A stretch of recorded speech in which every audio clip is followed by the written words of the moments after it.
With breaking news and political commentary from a public servant, serial entrepreneur, community leader, philanthropist, and American patriot, and a darn nice guy. It's time for the GrassRoots TruthCast and your host, Gene Valentino. Hi, folks. Gene Valentino, and welcome to another edition of Gene Valentino's GrassRoots TruthCast. You know, every once in a while we break away from the social and heavy political issues and delve into the personal lifestyle and manner and patterns of individuals, which are often very revealing. Our guest today is a Mr. Mark McCleskey. Mark is a political consultant. He comes to us from the Annapolis, Maryland area. What an interesting background. I know he's pretty close in age to me, so we've swapped a few stories in our conversations. And we met Mark through a political campaign. Bill Mower, who's running for United States Congress, is represented by Mark McCleskey in his drive as a Republican candidate in congressional district number 7, I believe, in Virginia. And we wish Bill the very best. And after the show, we'll make sure we get the links and contacts to you for Mark if you'd like to do a deep dive on Bill Mower, Republican candidate for Congress in the 7th district of Virginia. I have usually focused on the political issues and the social issues, but today Mark brings to light a lot of interesting insight. And so what we're going to try to do today is focus on what is the chemistry in today's political campaigning. What does a political consultant do? How do they manage a candidate? What are they up to? What are their responsibilities? What do they have to do to get this guy or gal to win an election? Mark, welcome aboard. Well, thank you, Gene. And I appreciate the opportunity to be here with you today. The first thing I'd like to say is that the biggest reason I'm here with you today is I want to put out a notice to everybody who's not happy with what's going on in our country to give me a call to stand up for your country.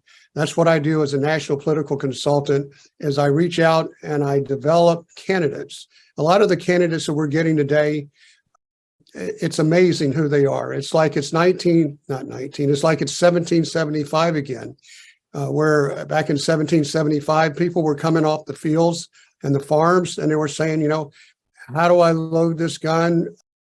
Who do I shoot at? Those things. Today, it's very similar. And we're having people come in from all walks of life, and they don't really know the political process.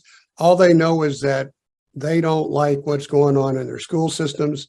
They don't like what's going on in their cities, in their states, and federally. Mark, that brings up an interesting point. Before we get into the specifics, back on the social political for a second, what's happened in this nation that's caused such an uprising recently with all of the discomfort we have in the election process, and the stupidity of us? We must be stupid people to be electing some of these people. How is it that some of these people are even getting into office? Well, I think there's a machine at hand that's putting them there. I think that we were asleep, busy worrying about our day-to-day lives. And then we woke up and the house is on fire. And that's kind of where we are today. And it's true, isn't it? It's true. We've kind of said, well, I elected Charlie. Let's let him do the job. And only to find out that once he went through those doors into the hallowed halls of Congress, he transformed into something we don't recognize anymore. That's right. That's right. And really today we're talking about the science of the political marketing of politics. And like I said, the purpose of my interview today is to try and encourage new candidates to step up and be part of this. Today we're going to explain really the basics, the mechanics of how it works. And it really all starts with somebody that's interested in getting our country back. And I get involved with them all the time through the conventions I go to, through the people I know, phone calls that I make. I actually do telemarketing calls reaching out to candidates that are running for office. And the first thing that I say to them is that we help our candidates raise money and spend it in a way that dramatically improves their chance of victory. And that's what I do. What do you mean by that? How do you bring forward a candidate that can really win based on merits, not your political chicanery? Well, basically, campaign chicanery, I should say. Yes, indeed. Well, that's another conversation. But on the ground, what we do is the first thing that I do is I sit down and see how serious you are about it, and then I put you in front of my team. We do Zoom calls, and I introduce them to every piece of my business. And the first thing we talk about is fundraising, and we have a list that we think is the best list in the country. Our donors donate multiple times a year, multiple thousand times each time. And these are patriots that are out there that, they've decided that they've got enough money. They don't want to actually go do the work, but they'll certainly fund the work. And that's what we reach. So we build their campaign coffers. And then from there, we begin working with them on strategies. And to go back to the fundraising side, is we have fundraising specialists. We have 3 of them that I work with, and they sit down with them on a weekly basis and teach them and coach them how to talk to this client list. We have everything computerized. Our candidate doesn't have to worry about remembering when to call them back. We do all of that. And we also coach them on who the individual is and what football team they like and what are their hot buttons. And then when we see them about ready to donate, we actually reach in and help them bring that donation in. Mark, one of the concerns I've always had in politics, and it's sort of a chicken and egg situation, is how do you get out ahead of a candidate and ask for money when the only thing you can say about him is he's Democrat and liberal, or he's Republican and conservative, but the donator, the donation comes from a person who really doesn't know the chemistry of that person. John Fetterman, U.S. Senator in Pennsylvania, comes to mind. Why is it so much money was able to be raised for a guy like that is totally incompetent? Well, once again, that's the machine that I talked about. They vote and it's really a hive mind as far as I'm concerned. But the way I was going to answer that is that Kevin McCarthy makes every phone call himself. And the phone calls are everything. And the candidate himself has to get on the phone and make the ask. And they present their story. And it's all about taking our country back.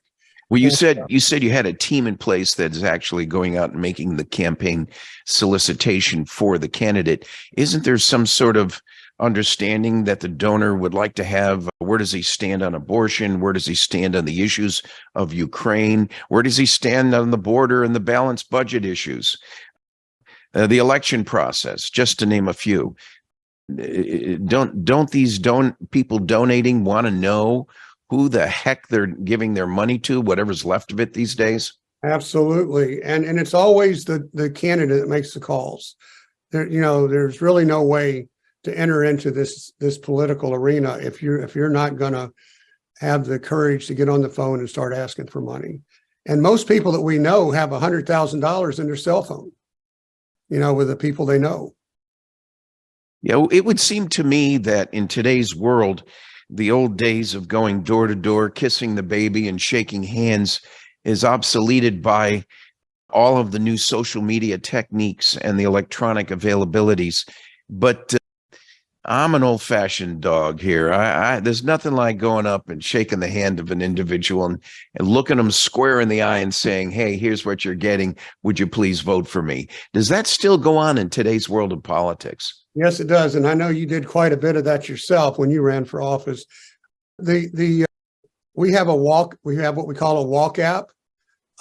And I think right now would be a good time to explain our methodology of how we do that. Many times we're faced with being outspent 10-1 against the Democrats. And so we have to be super smart and super cagey on how we do it. And the way that we do that is that through our big data, we look in and we can go into the voter rolls and we can find out who the undecideds are and who the soft Democrats are. And if you know anything about politics and voting, it's always the undecideds that swing the race. So if you can find out who they are, we go in, we find out who they are, and we hit them with digital, we hit them with text messages, we hit them with website ads, we hit them with Facebook ads, and we hit them with what's called OTT. And OTT is, it shows up on your TV set. In most counties, 50% or more people are cord cutters and they don't watch cable anymore. So we can match up the router. We can go in and find out who these undecideds are, and it shows up right on their television screen where they're using Hulu and streaming and all that. Would you say that one of my biggest concerns when I was running for office, it wasn't a national office, it was a local county commission office, 65,000 people in my area, and knocking on doors was a big deal to me. I prided myself on the fact that I reached 12,000 doors in one campaign, and I'd attribute that to having won the election. I didn't have the kind of money needed in the millions to be able to run ads and just saturate the community with different sorts of paraphernalia and TV and radio. So it was a door-to-door campaign. And at the time, one of the biggest things that stood out was the fact that we made so much personal contact. How does a candidate today get that personal contact to so many people, notwithstanding the social media and all the electronics that are available? How important, I should say, is that ability to reach that person individually? Well, they do that with the walk app that I talked about earlier. And then we tell them which doors to knock on. And in the walk app, we're doing the same thing that I just described earlier, where we find out who the undecideds are and the soft Democrats. And we'll say, knock on this door, go down 10 doors, knock on that door, because if they go through the doors in between those doors, they're going to be talking to somebody that's a staunch Republican. They're going to vote for him anyway, or they're a staunch Democrat. They're not going to vote for him anyway. So they're really wasting their time talking to them. They've got to really be spending their time, converting the undecideds into soft Democrats. So they do that. And then we also have door knockers.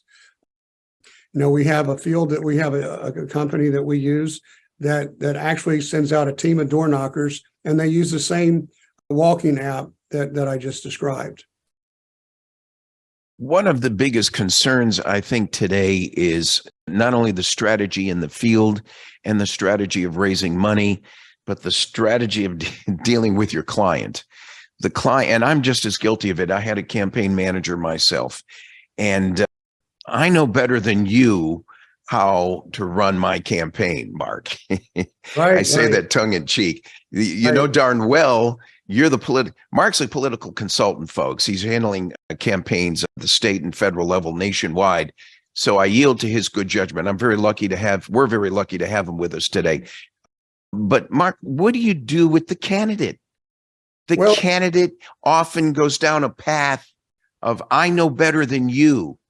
And it seems counterintuitive, because in fact, sometimes the campaign manager or his staff is not on their game or does not have a complete grasp of the specific issues. Now, how many races have you won and how many races have you lost? We've won over 100 campaigns in the last 3 years, all conservative. And then to answer your question on the candidates, when they come in the door, they're all that way.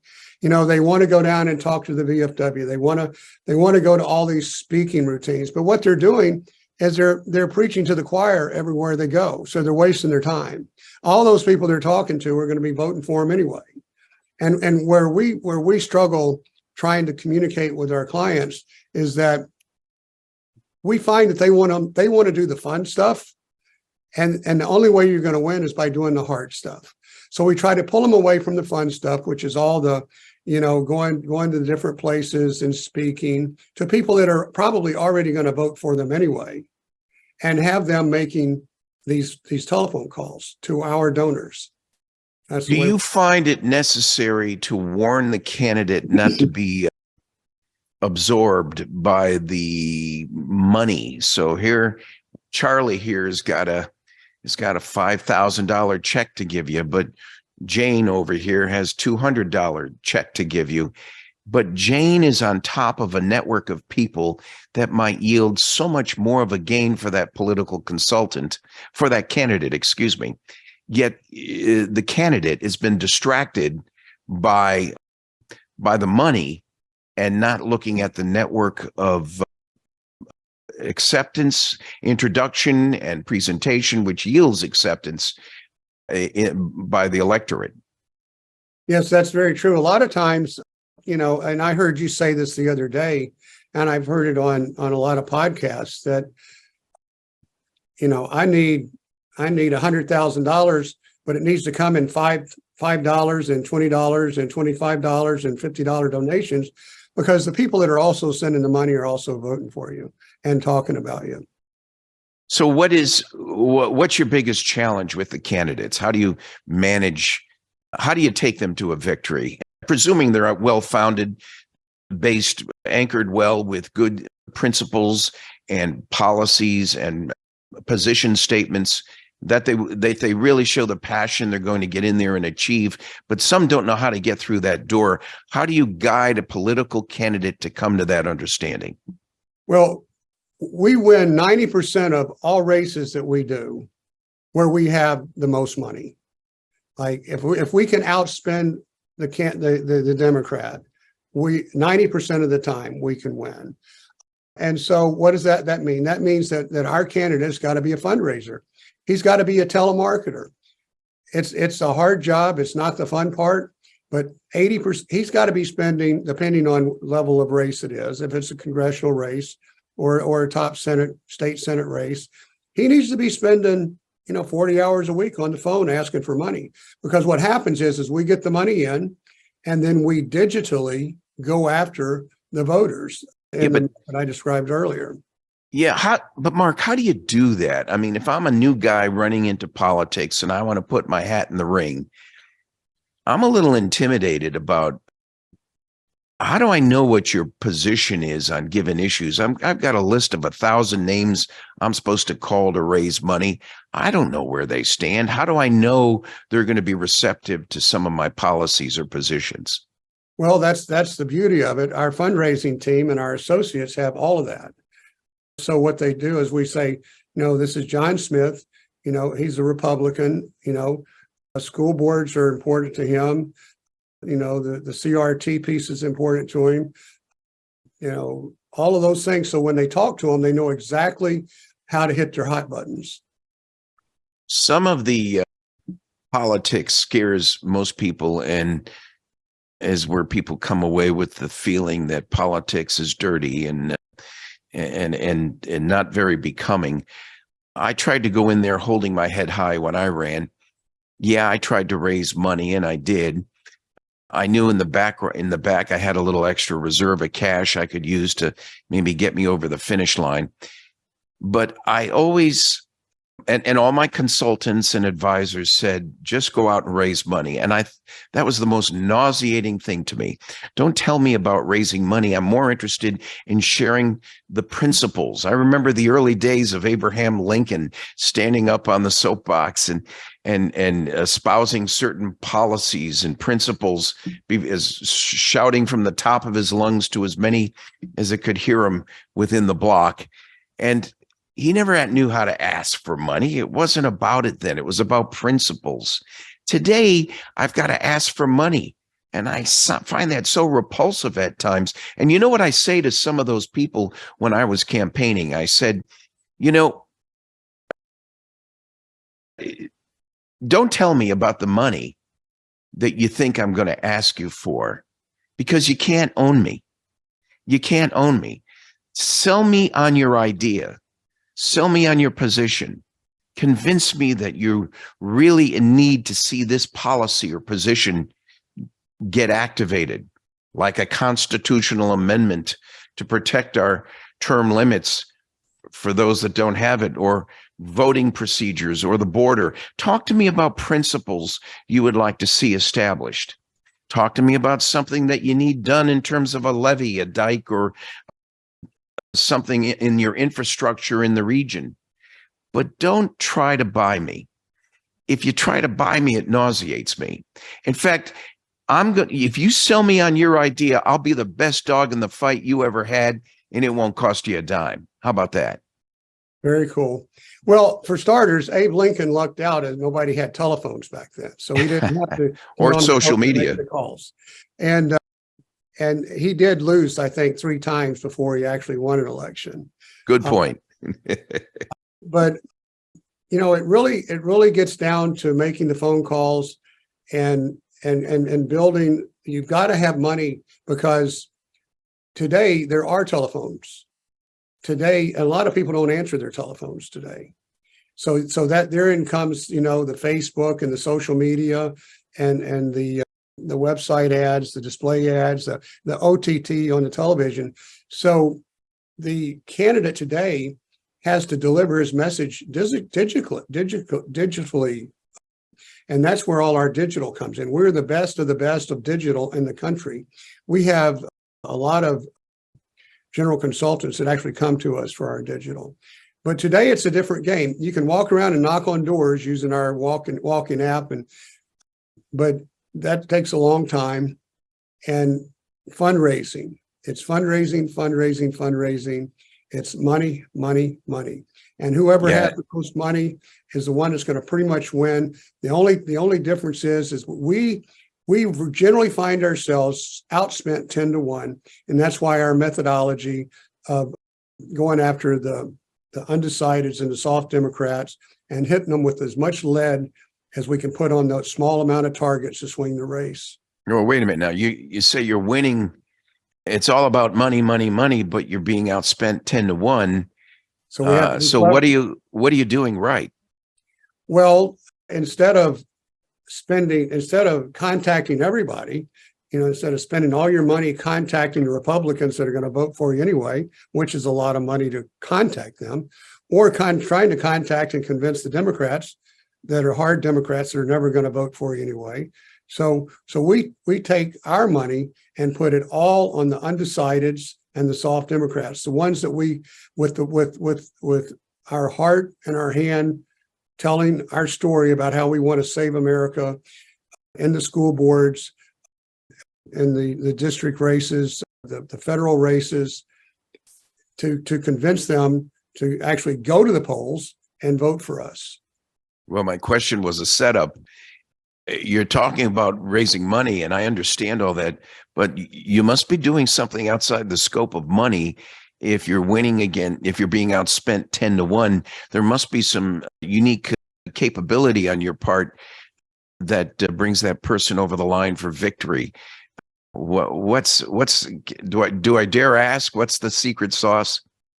Well, please do, because I've really been talking about it all the way through, and I know you're looking for another answer, but it's our digital, it's our big data. It's the group that I work with are all millennials, and a lot of them are Gen Zers. And if you look out, there's probably 40 other companies out there that do the same thing we do. Most of them have been around for a long time, and they're old guys like you and me that, send things in the mail. Yeah. And these young guys with the digital, that's how we do it.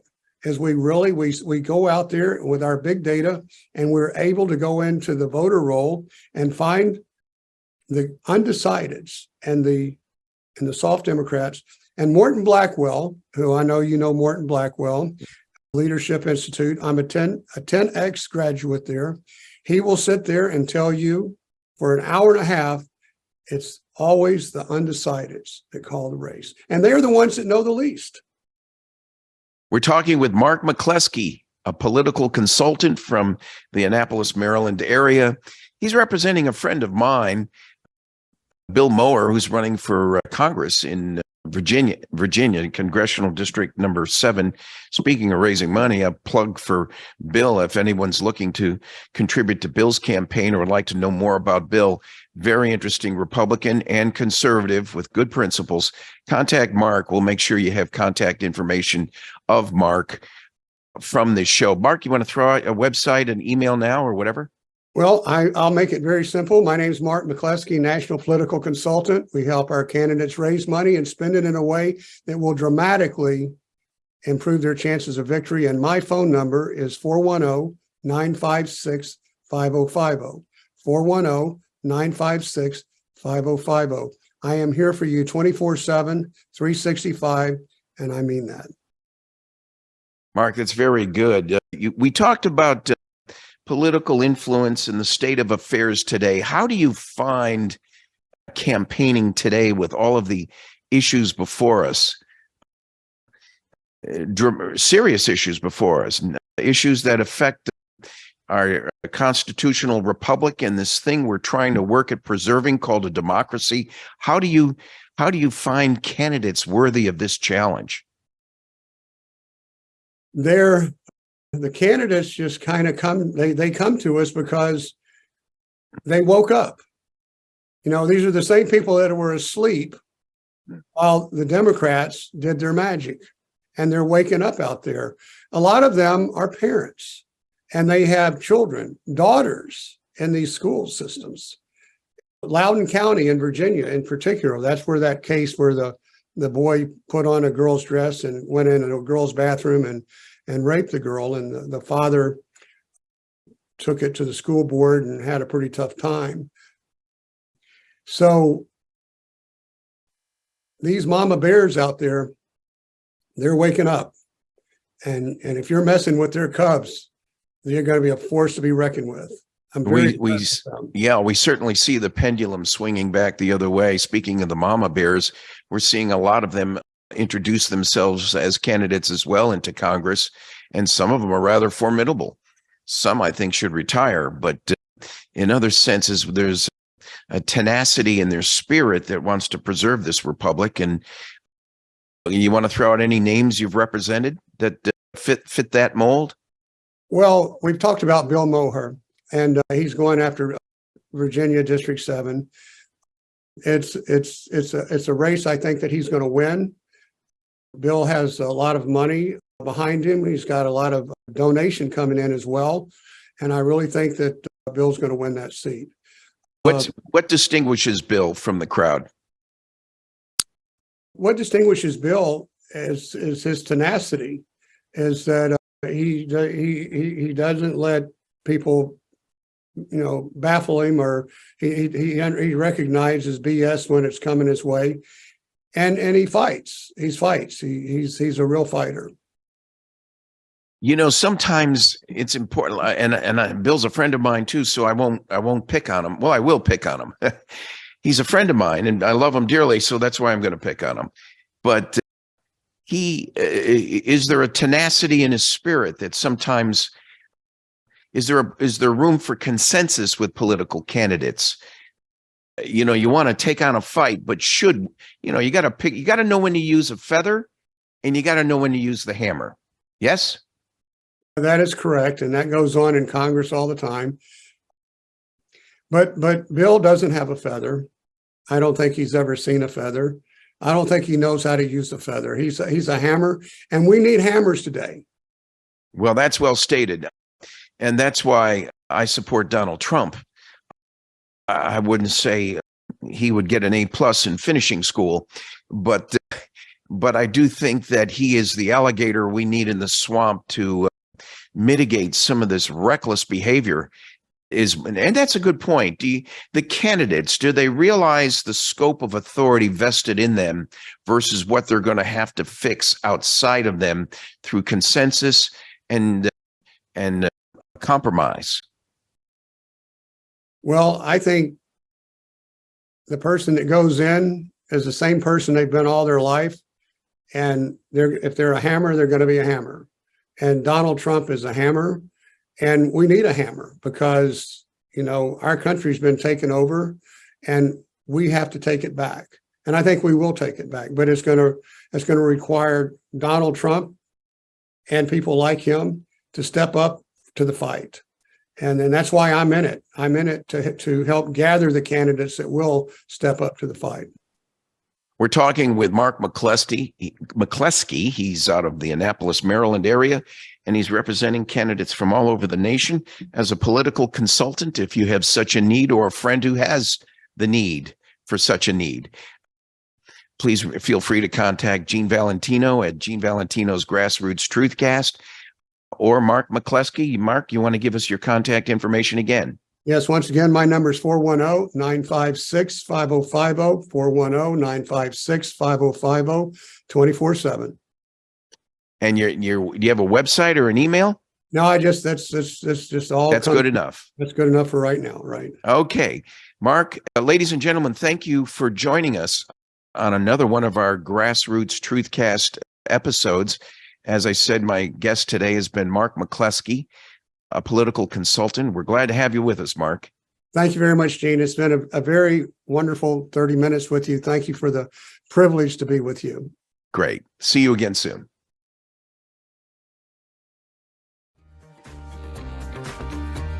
Thanks for joining us for Gene Valentino's GrassRoots TruthCast. Be sure to like and subscribe, and God bless America.